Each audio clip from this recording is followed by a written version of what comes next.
23 वो लोग जिनको झूठे केस डालकर जेल में डाल दिया गया था, शराब घोटाला उसका नाम देकर, ताकि आम आदमी पार्टी को रोका जा सके। आम आदमी पार्टी जो पूरे देश में फैलती जा रही है उसको रोका जा सके।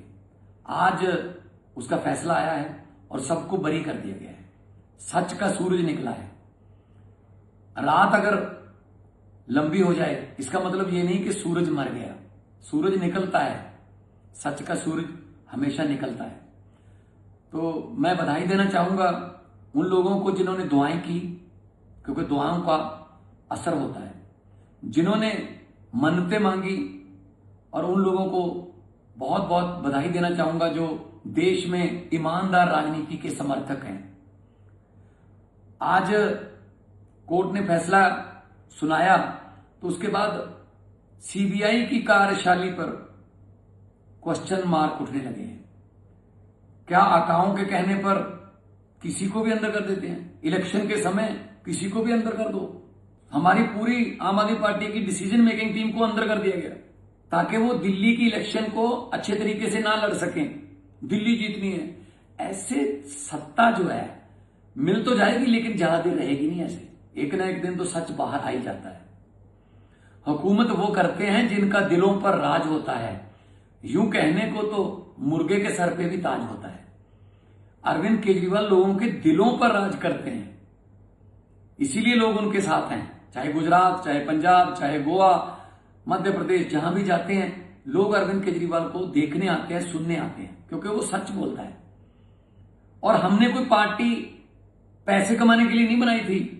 हम लोग तो पहले ही अपने अपने प्रोफेशन में अच्छे पैसे कमा रहे थे, अपने घर की जो रोटी खा रहे थे, कमाई कर रहे थे। अरविंद केजरीवाल इनकम टैक्स के ज्वाइंट कमिश्नर थे, उनकी धर्मपत्नी इनकम टैक्स की ज्वाइंट कमिश्नर थी। मैं एक आर्टिस्ट था, फेमस आर्टिस्ट था, बॉलीवुड में था मैं। मनीष सिसोदिया पत्रकार थे। हम तो बहुत बड़ी अच्छे तरीके से अपना घर चला रहे थे। हमें क्या लेना देना था राजनीति से, ये इल्जामों से, ये फालतू की आलोचना से। लेकिन देश के लिए हमारा फर्ज बनता है कि कोई तो विरोध करे ना इनका। ये तो मिलकर खेल रहे थे। बीजेपी जो है वो मिलकर खेल रही थी। दो पार्टियों का राज चल रहा था। 5 साल वो, 5 साल वो, 5 साल मैं, 5 साल तू, ऐसे चल रहा था। अब तीसरे को नहीं आना देना चाहते थे। जो भी इस देश में जो भी भ्रष्ट सिस्टम को बदलने की बात करेगा तो उसको ऐसी यातनाएं झेलनी पड़ेंगी, क्योंकि उस भ्रष्ट सिस्टम के जो बेनिफिशियरी होते हैं, जो उससे फायदा उठाते हैं, वो बाउंस बैक करते हैं। कैसे कैसे सिस्टम बदल दोगे जी? अंदर कर दो इनको, चलो जीत गए जीत गए। अब तो एसआईआर कितना बवाल देश में हो रहा है उस पर कि अपनी ही जनता बना रहे हैं। बीजेपी वाले अपनी जनता ही बना रहे हैं कि हमें आम पब्लिक की जरूरत नहीं है वोट के लिए। जो पहले थोड़े बहुत हाथ जोड़ते थे इलेक्शन के समय, वो भी जरूरत नहीं रही। हरियाणा में वोट डलवाकर 5 दिन के बाद महाराष्ट्र में वोट रखे, उनको रेलगाड़ियों में भरकर महाराष्ट्र ले जाओ। महाराष्ट्र के बाद बिहार के वोट रखो, वहां बिहार में ले जाओ, बिहार से असम ले जाओ। अपनी ही जनता लेके घूम रहे हैं देश में। ये लोकतंत्र के लिए बहुत ही खतरनाक है। मोदी साहब, अमित शाह जी, आप सत्ता चाहते हो, राज करना चाहते हो, खुशी से करिए, लेकिन देश की समस्याओं को हल करके लोगों का दिल जीत कर वोट लीजिए। दिल जीत कर खुद जीतिए। बिजली की समस्या पूरे देश की, बेरोजगारी पूरे देश की सबसे बड़ी समस्या, गरीबी, महंगाई, शिक्षा, स्कूलों का बुरा हाल है, सड़कें, इंफ्रास्ट्रक्चर, उसकी कोई बात नहीं करता। आप लोग नफरत की, धर्म की, और इसकी पार्टी तोड़ दो, इसका निशान ले लो, इसकी पार्टी का निशान फ्रीज कर दो, चुनाव चिन्ह छीन लो, पहले इल्जाम लगा दो 17,000 करोड़ का, फिर उसके बाद उस बंदे को डिप्टी सीएम बना दो, अपनी जो वॉशिंग मशीन है उसमें धुल गया वो, अब ठीक हो गया है। मतलब हद है। ऐसे विश्व गुरु बनोगे क्या? अरविंद केजरीवाल कट्टर ईमानदार बंदा है। हम लोगों ने अपने करियर छोड़े हैं सर, अच्छे भले चलते करियर छोड़े हैं। जेल जाने के लिए हम तैयार हैं, कोई ऐसी बात नहीं है।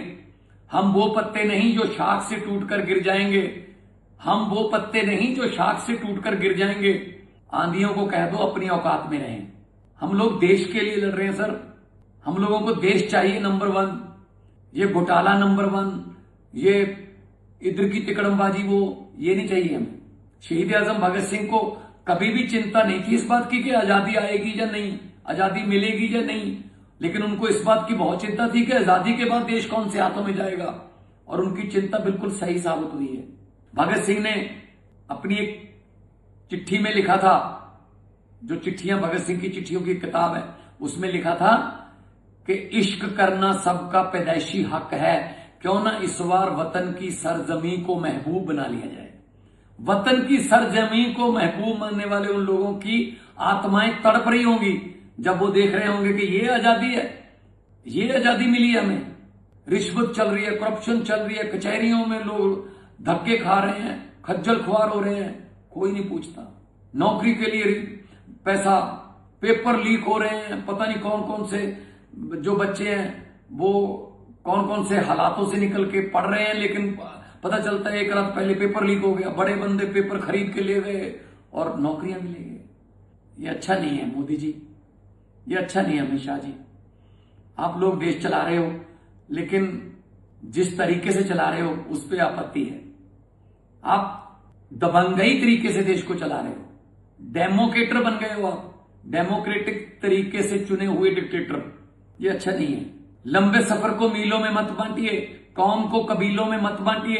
एक बहता दरिया है मेरा भारत देश, इसको नदियों और झीलों में मत बांटिए। नफरत, धर्म, जाति मत बांटिए प्लीज। बड़ा देश है, एक गुलदस्ता है देश। गुलदस्ते में हर रंग का फूल होना चाहिए, हर फूल की अपनी सुगंध होनी चाहिए। आप चाहते हो गुलदस्ते में सिर्फ एक ही रंग के फूल हो? गुलदस्ते में अगर एक ही रंग के फूल हो तो ज्यादा देर उसको देखा नहीं जा सकता सर, मन उब जाता है। डेमोक्रेटिक राइट है, आप भी लड़िए, हम भी लड़ेंगे। आप अपना काम बताइए, हम अपना काम बताइए। दिल्ली में 30,000 करोड़ का बजट था जब अरविंद केजरीवाल जी ने सरकार संभाली। तो जब तक 2025 में आप आए तब तक 66,000 करोड़ का बजट हो चुका था। बिजली भी दिल्ली में फ्री मिलती थी, स्कूल बहुत अच्छे हो गए, लोग प्राइवेट स्कूलों से बच्चों को निकालकर सरकारी में दाखिल करवाने लगे, सरकारी में भर्ती करवाने लगे। यकीन हो गया था सरकारी स्कूलों की एजुकेशन पर कि क्वालिटी एजुकेशन है। अस्पताल, आम आदमी क्लिनिक, मोहल्ला क्लिनिक खुले और आपने आते ही सारे बंद कर दिए। कि ये कौन आ गया भाई अरविंद केजरीवाल, जो लोगों को उनके हक बता रहा है, जो लोगों को उनके अधिकारों के बारे में बता रहा है, अवगत करा रहा है, उनको जानू करवा रहा है, इसको अंदर करो। और आज सीबीआई का पूरा कच्चा चिट्ठा सामने आ गया और जज साहब ने कहा कि उन अफसरों पर भी कार्रवाई करो जिन्होंने ऐसा केस बनाया, जो बिल्कुल टिक भी नहीं पाया। सो मोदी साहब, आज अरविंद केजरीवाल के जो आंसू निकले हैं वो देश के लिए निकले हैं, वो खुद के लिए नहीं निकले। वो इस देश की बद से बदतर होती जा रही हालत पर निकले हैं। हम इमोशनल बंदे हैं, हम पत्थर दिल नहीं हैं, लेकिन जब आप ऐसे करते हो किसी के साथ जो सच्चा बंदा हो और उसके साथ आप ऐसे जब जबरदस्ती जुल्म करते हो तो फिर दुख होता है। कई बंदे ऐसे भी कोर्टों ने बरी किए हैं जिन पर आपने ऐसे झूठे केस डाले कि वो 10-10 साल जेल में रह के आए हैं, 8 साल जेल में रह के आए। क्या बरी होने के बाद उनके वो 8 साल आप जिंदगी के वापस दे दोगे, उनकी जिंदगी रिवाइंड कर दोगे? ये तरीका अच्छा नहीं है कि इलेक्शन के आसपास जाके बड़े नेताओं को अंदर कर दो, वो बेल के चक्कर में 4-5 महीने निकल जाएंगे, इतने में इलेक्शन निकल जाएगी, हम जीत जाएंगे। डबल इंजन, ट्रिपल इंजन, पता नहीं कौन सा इंजन। एक ही इंजन चाहिए देश को, वो है देशभक्ति का इंजन। भगत सिंह हमारे इंजन के पुर्जे हैं। तो मैं आज अरविंद केजरीवाल साहब को बहुत बहुत बधाई देता हूं